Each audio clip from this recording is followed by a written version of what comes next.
Medinipur school सम्मुखें ग्रामवासी धारणा केन्दुझर जिला घटगाँ ब्लॉक मेदिनीपुर सरकारी प्राथमिक विद्यालय प्रधान शिक्षक बदली पर दायित्व हस्तांतर करू ग्रामवासी माने विद्यालय सम्मुखें धारणा देते।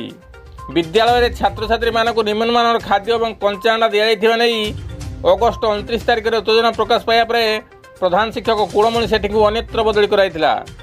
तेबे मासेरु ऊर्ध्व बीती जाइथिले संपुक्त प्रधान शिक्षक दायित्व हस्तांतर करनथिले।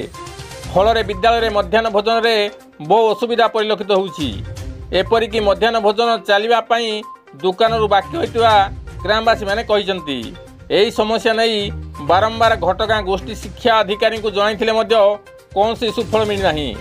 एणु ग्रामवासी एवं अभिभावक माने विद्यालय सम्मुख में दिन तमाम धारणा देखा मिली। कविंद्र राउत को रिपोर्ट, केडी न्यूज ओडिया।